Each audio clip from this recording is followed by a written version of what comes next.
transportation has been kind of my thing for a long time. And how many of you have ridden on the ICC? Yes. You were the ones that we were really who were our support group when all the NIMBYs were out there doing other things. But how many of you have ridden the bus from Shady Grove Metro to BWI? Good. This is the deal of the year. It goes hourly from Shady Grove Metro and stops one other place, I think, a lot, but it goes along the ICC route. It's $5. Anyone over 65, it's $3.20. I mentioned this the other day at the Rockville Senior Center. If it was, I wouldn't have. And I said it was $3.20 for anybody over 65, and this lady on the front row said, "That sounds like a trip. Let's go have lunch at the airport."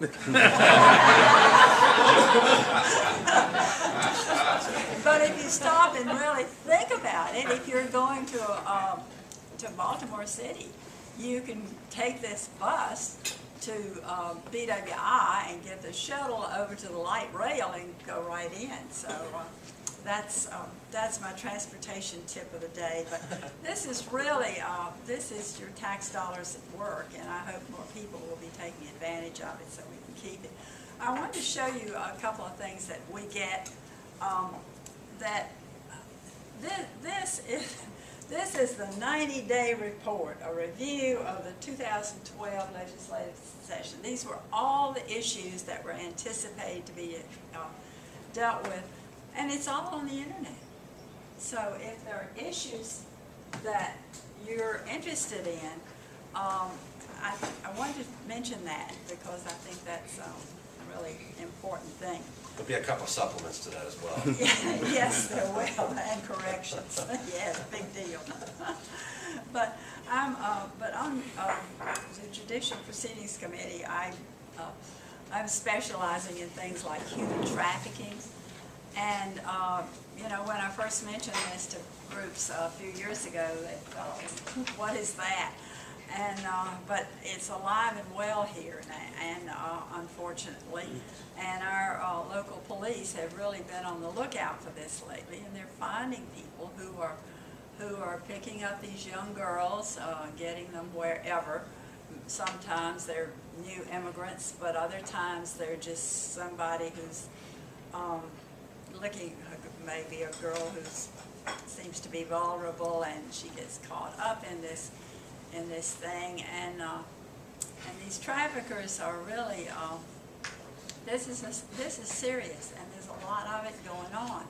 And I guess maybe a couple of months ago, the Gazette had an article, and then I got a copy of the police report that told about how they had picked up 8 human traffickers, 8 people who were having girls at various massage parlors up and down Rockville Pike. And so we need to know about that, and so we have strengthened the laws against this, and also part of it seems to be kind of under the radar screen for everybody, and so that's one of the reasons that we've been having some legislation about this. And the girls, when a girl would get away from her trafficker, by that time she has a police record probably of prostitution. And so last year we did this, said that if it can be proven that she was a victim of trafficking, that that record can be expunged. But I know that that's not something you're interested in your business, but I think you need to know it's going on, and see what we can all do to help. I'm one of the ones that's helped